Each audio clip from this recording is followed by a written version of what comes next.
guys, so today's video I am going to be talking about this week's recent chapter of Haikyuu, and that is chapter 221. And this chapter was quite interesting, especially towards the end, and I'll get more into details in a bit. So the way that this chapter starts off is basically Kageyama and Hinata, from where we last left off in the chapter. They basically Kageyama was just trying to get Hinata to jump a little bit higher. I don't know what Kageyama has up his sleeve, but it looks like he's trying to improve Hinata's jumping power from what he saw at training camp. So I can't wait to see how that's gonna work out, and I have a feeling it will work out, and we'll see, the results later on. Just not right now, because again, this is something that they're trying. It's something new, so it's gonna take a little bit longer for them to adjust to this new technique, and for Hinata to get it and get the hang of it. In this chapter, there was something that Asahi said that kind of had me thinking, and he just basically said that he felt like Kageyama was looking a little bit troubled, and I'm like, I wonder, because now I'm starting to think maybe something happened at training camp.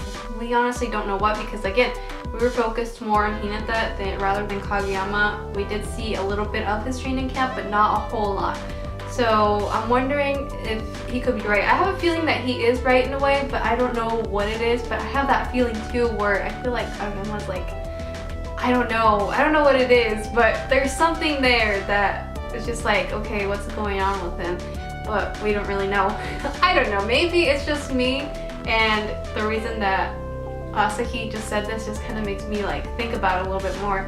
So I'm wondering if Kageyama really is troubled, and if he is, what is it? What is troubling him? I just really want to know. And then another thing that really caught my eye in this chapter was when Hinata said when Kagawa basically threw tosses to Tsukishima, Hinata said that whenever he would basically toss to him, he felt like when he would spike a little bit higher. And our usual salty Tsukishima is just like, you're imagining things. Like, this is as far as I can jump. And he was like, okay, I guess so. And that's when we have Kageyama kind of like a little bit annoyed. In a way, you can see that kind of like bugs him, because now he's just like, am I not giving Tsukishima his full potential? That's what I kind of got from him, just from that expression that Kageyama made. So now I'm wondering if he's gonna try to adjust his tosses for Tsukishima, or I really don't know, but I feel like, it's Tsukishima. He doesn't really want to try hard unless he's really kind of pushed to the corner. And yeah, but I feel like Tsukishima does get serious when times do call it. So, it's just your usual Tsukishima being himself. And the best part of this chapter was we're finally getting that practice match with Dateko. Oh my gosh, I'm so excited! And one of the really cool things about this chapter when they first meet up with them is Asahi saying, they're the best opponents, so I'm not gonna be intimidated. And, Dateko has that intimidating aura of them. And it's just so hilarious, and it's just so Dateko. One thing that had me kind of dying was when Kagawa was calling Hinata and Suki, and we have Yamaguchi kind of look at him like, what are you doing? Like, don't be calling him Suki. It was pretty cute. It looked like Yamaguchi was a little bit jealous right there. And yeah, so with this practice match, oh man, things are already getting intense. It is already hard for them to get past the blockers, and that's to be expected because this is Dateko and it is the Iron Wall. So I'm like, oh, I just can't wait to see what they're gonna do to get past their blocks. And Asahi also has something up his sleeve, and that's what we got from this chapter, because he said he had a few tricks that he wanted to try out.